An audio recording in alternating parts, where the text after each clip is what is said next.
What if I told you that one of the most destructive lies in human history, a lie that's almost 1,000 years old, isn't just still alive today, but it's actually running on new software? It's a lie so powerful it's been used to justify mass murder, to destroy entire communities, and it's still fueling some of the biggest conspiracy theories out there. So let's break this weaponized lie down piece by piece. Okay, so the lie is called the blood libel, and its core claim is just as grotesque as it is simple: that Jews secretly kidnap and murder non-Jewish children to use their blood in religious rituals, like baking Passover matzah. And here's the thing, this is a complete inversion of reality. Jewish law strictly, and I mean strictly, forbids consuming any blood at all. But, the facts have never really gotten in the way of a good story. Now, it's really easy to just dismiss this, to write it off as some bizarre Dark Age myth, right? Something that belongs in a dusty old history book next to stories about dragons and alchemy.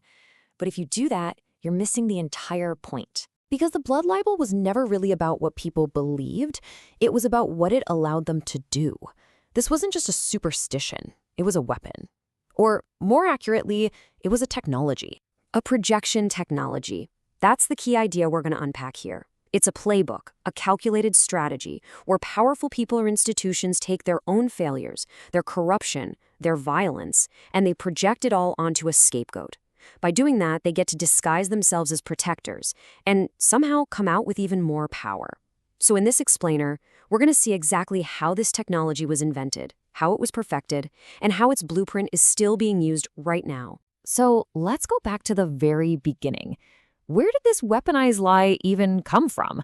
Well, it wasn't some spontaneous folk rumor that just bubbled up from the ground.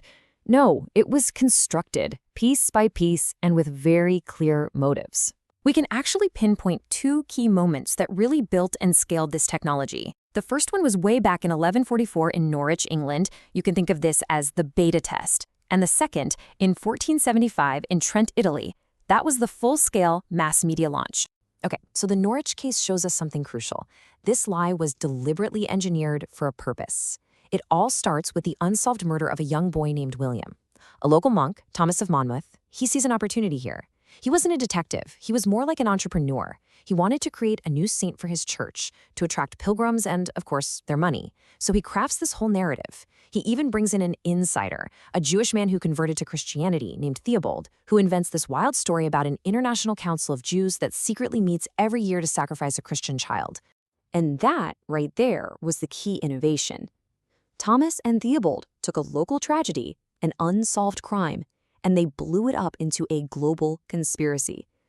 Suddenly, the Jewish community of Norwich wasn't just a group of neighbors. They were a local cell in a worldwide network of evil. This template, this very idea, will become the foundation for pretty much every modern conspiracy theory to follow. Now let's jump forward to Trent in 1475 and see how this thing gets scaled up. Another child, a boy named Simon, is found dead. The local ruler, a prince-bishop named Johannes Hinderbach, immediately arrests the entire Jewish community and uses torture to force confessions. But his real genius was in media. He weaponized the recently invented printing press, mass-producing pamphlets and these gruesome woodcut images of Jews torturing little Simon. And just like that, a local accusation becomes the world's first viral hate campaign, spreading the story all across Europe. So you have to ask, why did this technology work so well? Well, the timing tells you everything you need to know. It was absolutely no coincidence that these accusations always seem to pop up around Easter. Why?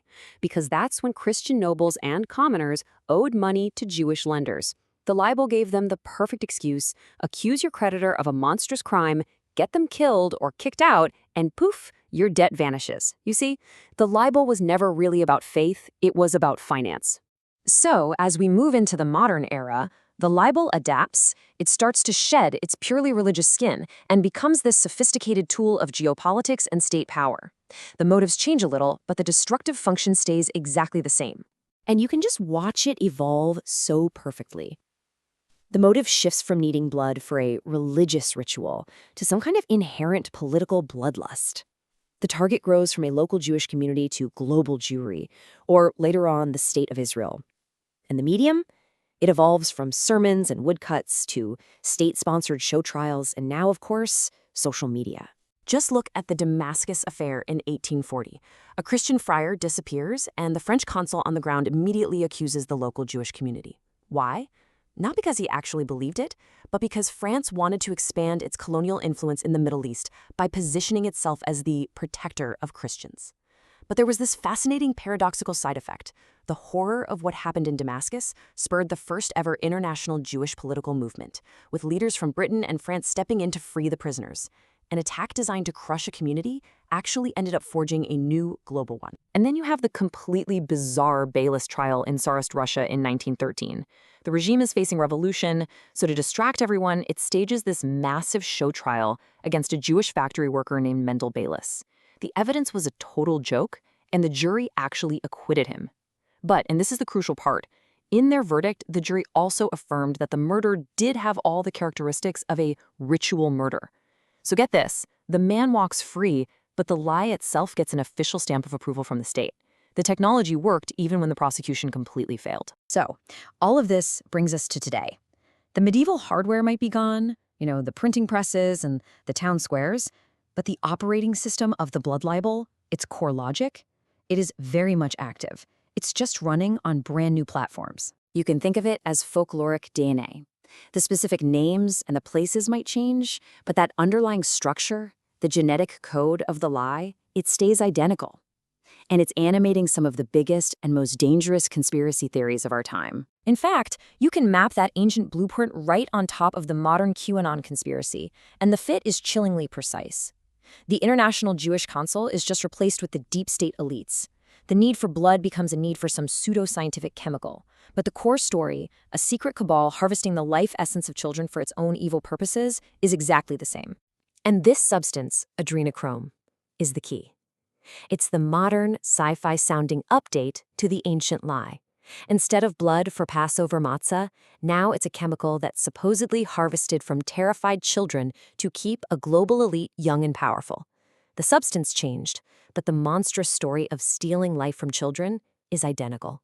So the crucial point here is that this isn't just a history lesson, it's really a lesson in critical thinking, because once you can recognize the blueprint of this projection technology, you start to see it everywhere.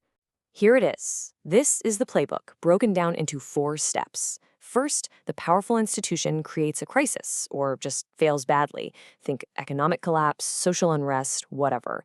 Second, instead of taking any responsibility, they project all the blame onto a scapegoat. Third, they completely invert the narrative. The actual victims of the crisis are framed as the villains. And finally, by attacking that scapegoat, the predatory institution gets to emerge as the heroic protector of the people. And that is the whole point. This is the core function of the entire mechanism. It's a form of political camouflage. It allows the people who are actually causing the harm, whether it's through incompetence or exploitation or just straight-up violence, to wear the mask of a savior. It basically transforms the arsonist into the firefighter. The blood libel isn't just some ancient anti-Semitic lie. It's a masterclass in the technology of propaganda, a technology that is designed to convert failure into power and predators into heroes. So the final question really is for you. Now that you can see the playbook, now that you know the blueprint, where else do you see this technology of hate at work in the world today?